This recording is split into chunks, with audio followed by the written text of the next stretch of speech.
Welcome to ANM News. This is Abhijit Nandi Mazumdar once again bringing you a very interesting topic. We're going to discuss certain things which relates to your health.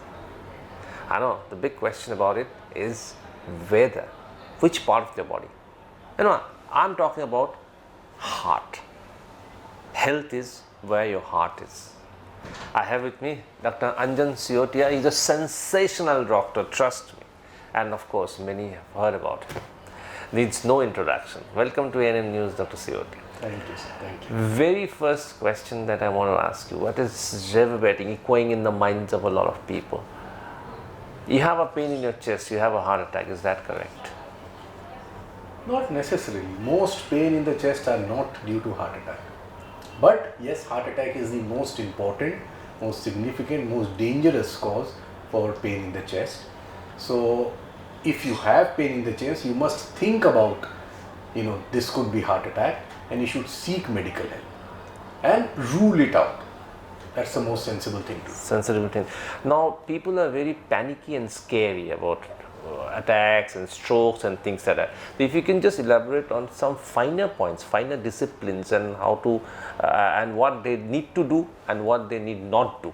Okay. So first of all, as I said just now, every pain in the chest is not a heart attack, but it is the most important cause. So if you want to, first of all, prevent heart attack, you need to know what causes heart attack and then deal with those kind of risk factors individually. That's number one, which I'll tell you about. Second is, if you do have chest pain, how one can kind of guess whether it is heart attack or not, and then talk about what to do about it when you get these pains. So coming back to the prevention part of heart attack, so if you want to prevent heart attack, which is in my opinion the best way to deal with heart attack is to not have it, then you need to know what causes heart attack. So there are risk factors, and the risk factors are, number one, age. As we grow older, our risk increases, but it's a non-modifiable risk factor. You can't do anything about it. Aging is something that we have to accept. Second is sex. So for example, being male puts you at a higher risk than being female. Again, you can't do much about it.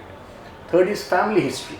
If you have a family history of heart disease, then you are at a higher risk of having heart attack. Can you change your genes? No. So you can't do anything about it. So what is more important is the modifiable risk factors, things that you can modify in your life and reduce your cardiac risk.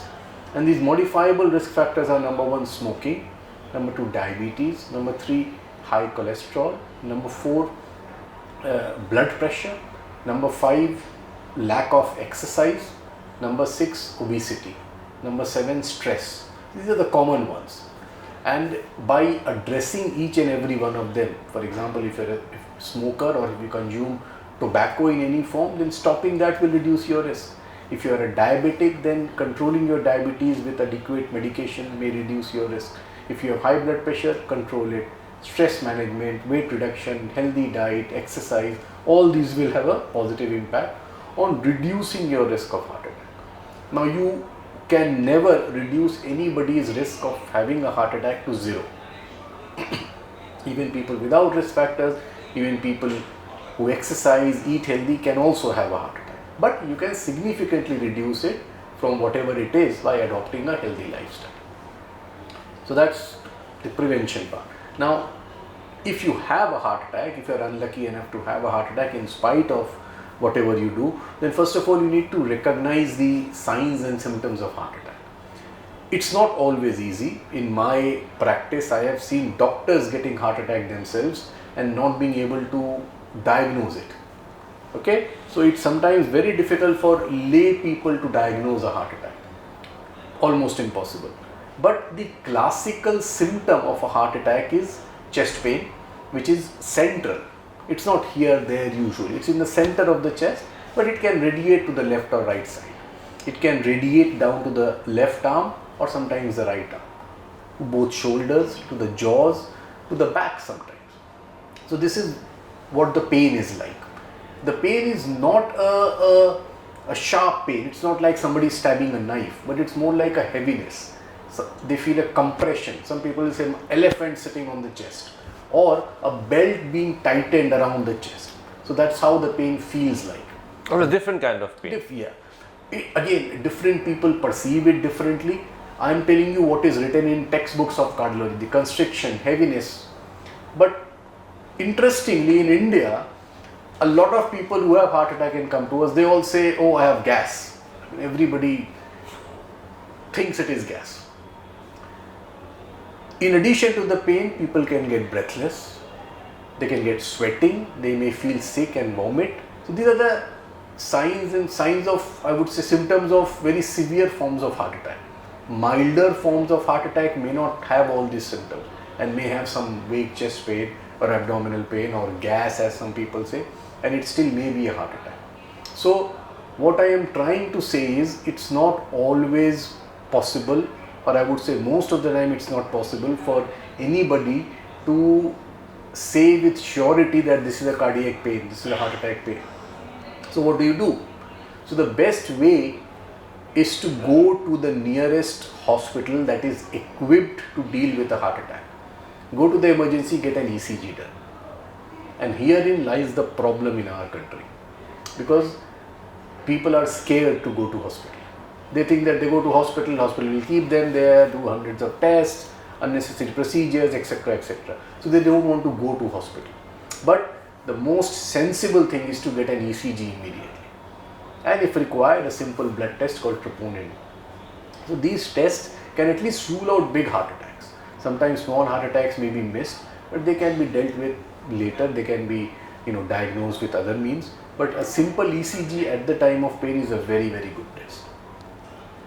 So do people need to panic if they see a little variation in ECG? And there have been cases where patients feel very scared and all these things happen. I know what you are trying to say. I think patients get scared if doctors scare them. If, for example, somebody has minor changes in the ECG, those changes may have been present for years. So, the best thing is to compare that ECG with an old ECG if it is present. And if the changes are fixed, they have not changed over the years, then it's nothing to panic. Sometimes patients have certain changes on the ECG which are non-specific, which are not diagnostic of heart disease. They just have it because of no reasons or some reasons like high blood pressure. Sometimes it's very difficult for even a doctor to say if these changes are due to heart disease or high pressure. But you can investigate in a sensible, logical way to rule out heart disease. You don't need to panic the patient. Okay. So once you've diagnosed with heart disease, is it something very dangerous that once you get into a hospital and don't come out of a hospital, your life risk factor is very high? There are no systems or sophisticated technology not involved where you can treat or operate on a heart patient? So heart attack is dangerous, no doubt, and the risk of heart attack is that heart attack can cause what is called sudden death. It can kill people immediately without giving them time. Once patients come to a hospital, then their survival chances increase significantly. According to, I think, latest data, almost 95% of patients who arrive a hospital that is equipped to deal with heart attack, they will survive because they are given proper treatment. In our hospital, for example, we have a system in place where anybody who comes to our emergency with a heart attack, they will do an ECG immediately. Of course, you get a diagnosis, and as soon as a diagnosis is made, we have a kind of an alarm system. A message goes out in the hospital loudspeaker system which alerts everybody that there is a patient with a heart attack in emergency, and that patient is then given priority treatment, and we try to unblock their blocked artery within an hour of the patient coming to the hospital. So the admission people who admit the patient, do the paperwork, they come to the emergency. The barber who shaves the patient, the porters who transfers the patient to the cath lab, everybody comes to the emergency, expedite the process, so that otherwise in the past family would go to the admission desk and there will be a queue. Which you lose time. So first is you cut down on the time. Exactly. So time is muscle. In cardiology, we say time is muscle. Muscle means heart muscle. Heart attack causes heart muscle damage. So by delaying the opening of the artery, you are causing more muscle damage. the more muscle damage, the lower your chances of survival. So the quicker you do the procedure, the better it is. So I can proudly say, and if there is one contribution of mine to BM Bidla, it is this, that we used to do that in England. There was something called door to balloon time, and I tried to implement in BM Bidla, and I think we are doing a pretty good job. Probably the only hospital in Calcutta which has this system, that patient come to the hospital and we have this system in place where the loudspeaker message goes out, code STEMI we call it, and then everybody rushes to the emergency and sorts out things very quickly. Otherwise, you would have in the past incidences where patient is ready, paperwork is done, and the porter is somewhere having his cup of tea. He doesn't know the situation. So this is where you cut down on your time. Yes. So Absolutely. Now when you hear the message, everybody who knows, who is a part of that team will be there. And then the cath lab where we do the procedure, the OT, they are alerted immediately, they hear the message. So they prepare the OT. There is a patient coming in 10 minutes. So they will not take their routine cases, the nurses are all prepped up, gloved, ready, trolley is ready, patient wheeled in, the procedure starts. So far, once you have done an operation on a heart patient, what is the most complicated procedure that you have used, which brought in a lot of satisfaction to you? You saved a patient's life. What was the most complicated procedure that you have used so far? So there are loads and loads of procedures, different procedures we have done. Angioplasty, of course, is the most common, and I have to say primary angioplasty, as we call it, for heart attack patients save the most lives because it's so common and we do it very frequently. And they are very satisfying because visually you can see it. You can see a blocked artery, you open the artery, you see the blood flowing down the artery, and it's very satisfying. And you have saved somebody's life. So we do it, it's our kind of bread and butter, you can call it, and we do it very frequently, and it's very, very satisfying. In terms of complexity, cardiology is becoming more and more complex. We are doing more and more things that in the past were done by complex surgeries, and we are now trying to do it with minimally invasive treatment. For example, we have a valve in the body called aortic valve. Now, with age, the valve sometimes degenerates and it needs replacing. In the past, that was possible only by cutting open the chest, and the surgeon would then put a new valve in by an open heart surgery. Nowadays, we do that from the leg. So from the leg, with putting a tube in the leg, we can put a new valve through the leg.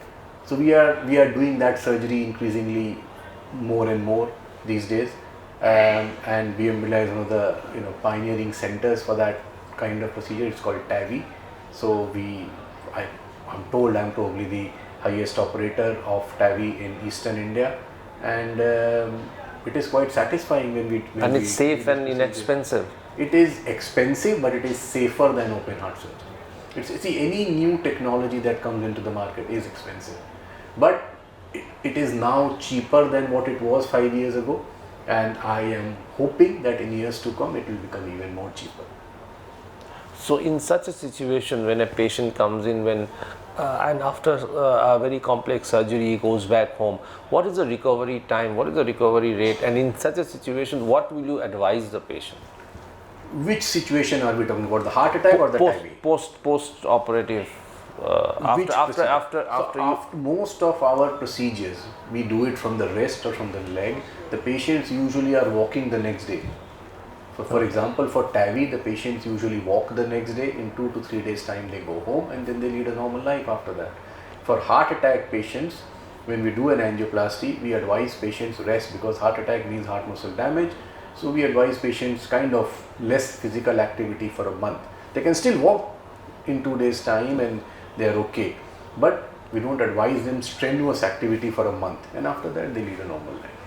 So it's possible to really recover and lead a complete normal life even if you have a very intense attack. So again, it depends, because a lot of patients have big heart attack and then they get immediately treated and they have minimal heart muscle damage, their heart is not weak at all, and they lead a completely normal life. Some patients present to us late, and then even after a successful angioplasty, the heart is damaged to some extent, and that damage could be mild, it could be moderate, it could be severe, and depending upon the severity of the damage to heart muscles, they have symptoms. If the heart is very severely weak, their symptoms are bad and their longevity is long-term longevity is reduced. If their damage is minimal, then their symptoms are very little and their long-term prognosis is very good. So, what is your advice to a patient? I mean somebody who is growing old, who is aging now. So, lastly, you have touched upon all the aspects of the heart. So, what do you advise a patient how to lead a normal, healthy life? So first of all, I think in this day and age, especially post-COVID, I think as you just mentioned a little while back, everybody seems to be too scared. Because it's good to think about things and prepare for things and try and improve your lifestyle, but I think a lot of people are getting too worked up about this heart attack things because there have been few high profile cases, celebrities, singers and politicians and news anchors who have died suddenly, and because of the effect of social media, and the world is more connected, so we hear more and bad news travels fast. You know it more than Yes. all of any of us. So And it scares people. It scares people. So the good things that so many people are saved by good procedures, it does not make news. Correct. But one celebrity having a heart attack and dying from it, and a person who wouldn't even have been a celebrity 10 years ago is in today's age is a celebrity Correct. in some form of environment. Yeah. So people know about him, and people talk about him, and people get worried when you hear these stories. So I don't think worrying about it is going to solve anything. Heart attack has always happened, and it will always happen. Whatever we do, we are never going to reduce the risk of heart attack to zero. So I don't think we should worry about it. If it is to happen, it will happen. But yes, we all should try and lead a healthy life. And I've told you what it means. I think if you ask me what I do, I have a pretty stressful life as a doctor, very long working hours, sometimes sleepless nights, and there is very little I can do about it. But what I try to do is, number one, I try to maintain a good body weight, as you can probably see. So I eat everything. I don't say no to that, I won't have sweets. I think it's a crime to live in Bengal and not have sweets. But I have limited sweets. I don't say no to fatty food as well. In fact, all my favorite food, I joke, is carbohydrate covered with fat, be it shingada or kochori. That's true for most of us. So I will not say no to that. I will have my occasional shingada, I will have whatever I want, but I have it in small quantities. I never go overboard, and I try to make sure I don't put on weight. So if I indulge, if I attend too many parties, my weight is going up, I will immediately, for the next 2-3 weeks, I will exercise more and I will cut down on my eating further and skip dinners, make sure I come back to whatever I was. So I try to maintain that body weight. I try to take regular exercise of some form, be it playing tennis or be it walking or running, whatever. So again, it's not possible in every day as far as I am concerned because of my lifestyle, sometimes late nights, early morning start, but 5 days a week I try to do. The exercising is very, very important. Eating whatever you want, but in small quantity, not getting fat. Stress management, again, I don't have any bright ideas to tell you what to do, but I think spending time in the evening with family and friends and doing something that you enjoy doing is very, very important. So do that. And then if you have additional risk factors, like if you have diabetes, control it, BP, control it, smoking, don't smoke, do all that. But basically you lead a healthy life and don't worry about heart attack. That's your mantra. Yes, worrying is not going to reduce your risk, is it? It's only going to increase it. Increase it, absolutely. Absolutely correct. That's what Dr. Siyoti has said. You just heard him. Do not worry. Lead a healthy, safe life. Thank you very much, Dr. Siyoti, for talking to us and enlightening us on many aspects. Thank you very much for watching ANM News. Keep watching ANM News, and we'll come back with more such interviews in near future. Namaskar.